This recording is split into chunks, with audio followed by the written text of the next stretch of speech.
আৰম্ভ হ'ল জুবিনবিহীন এক নতুন সময়, এক নতুন যুগ। অসম আৰু অসমীয়াই আজিৰ পৰাই সাগৰ সম দুখ বুকুত লৈ কটাব লাগিব জুবিনবিহীন এক নতুন জীৱন।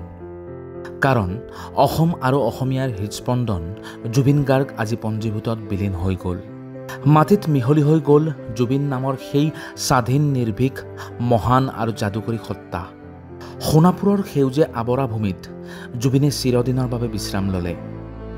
প্ৰকৃতিক মনে প্ৰাণে ভালপোৱা শিল্পীগৰাকী এতিয়া প্ৰকৃতিৰ বুকুত গভীৰ প্ৰশান্তিৰে শুই আছে। মৃত্যু এতিয়া সহজ, মৃত্যু এতিয়া উৎসৱ। আকাশে কাটে লবৰে মন, সাগৰ তলিত শুবৰে মন, মনৰ চিলা উৰুৱাই জীৱনে। এইবোৰ গান জুৰিবলৈ নাহে আৰু প্ৰাণৰ শিল্পীগৰাকী। অজস্ৰজনক কন্দুৱাই, অজস্ৰজনৰ হৃদয় তোলপাৰ লগাই মৰণ নামৰ নদীত উটি গ'ল প্ৰাণৰ শিল্পী জুবিন গাৰ্গ।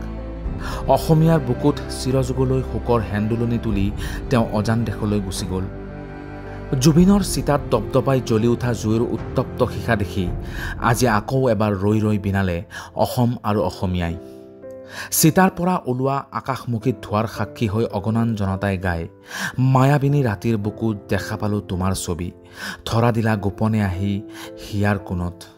উল্লেখযোগ্য যে গুৱাহাটীৰ নিকটৱৰ্তী সোণাপুৰৰ হাতীমূৰাত আজি প্ৰায় 12:20 ৰাষ্ট্ৰীয় মৰ্যাদাৰে সম্পন্ন হয় জুবিন গাৰ্গৰ শেষকৃত্য। কেন্দ্ৰীয় মন্ত্ৰী কিৰণ ৰিজিজু, সৰ্বানন্দ সোণোৱাল, পবিত্ৰ মাৰ্ঘেৰিটা, মুখ্যমন্ত্ৰী হিমন্ত বিশ্ব শৰ্মাৰ লগতে জুবিন গাৰ্গৰ পত্নী গৰিমা গাৰ্গ, ভগ্নী পমী বৰঠাকুৰ, পিতৃ কপিল বৰঠাকুৰ আদিৰ উপস্থিতিত প্ৰয়াত শিল্পীগৰাকীক শেষ বিদায় জনোৱা হয়। ভগ্নী পমী বৰঠাকুৰ, আত্মীয় ৰাহুল গৌতম শৰ্মা আৰু অৰুণ গাৰ্গে জুবিন গাৰ্গৰ মুখাগ্নি কৰে। মন্ত্ৰমুগ্ধকৰ গান, হৃদয়স্পৰ্শী কণ্ঠেৰে দেশে বিদেশে অজস্ৰজনৰ হৃদয়ত স্থান দখল কৰা জুবিন গাৰ্গৰ অবিশ্বাস্য বিদায়ত আজি শোকস্তব্ধ অসমৰ জনজীৱন। জনপ্ৰিয় শিল্পী জুবিন গাৰ্গৰ মৃত্যুৰ অসহ্যকৰ খবৰ শুনাৰে পৰা সমগ্ৰ অসম আজিও স্তব্ধ আৰু নীৰৱ হৈ আছে।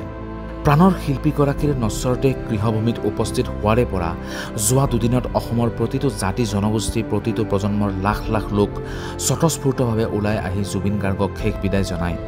গুৱাহাটীৰ সৰুসজাই ষ্টেডিয়ামত জুবিনৰ শ্ৰদ্ধাঞ্জলি অনুষ্ঠানত সৃষ্টি হোৱা বিশাল জনসমুদ্ৰই নতুন ইতিহাসৰ সূচনা কৰে। ভাৰতৰ কোনো ব্যক্তিৰ মৃত্যুত এনেধৰণৰ জনসমাৱেশ, এই ধৰণৰ মৰম আদৰ পূৰ্বে কেতিয়াও কাহিনীও দেখিবলৈ পোৱা নাই।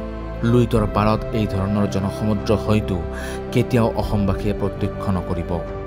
অসম আৰু অসমীয়াক এইদৰে একতাৰ দোলেৰে বান্ধি গ'লগৈ আমাৰ মৰমৰ শিল্পী জুবিন গাৰ্গ। মুকুট শৰ্মা ৰিপৰ্ট, আৱাজ দ্য ভইচ।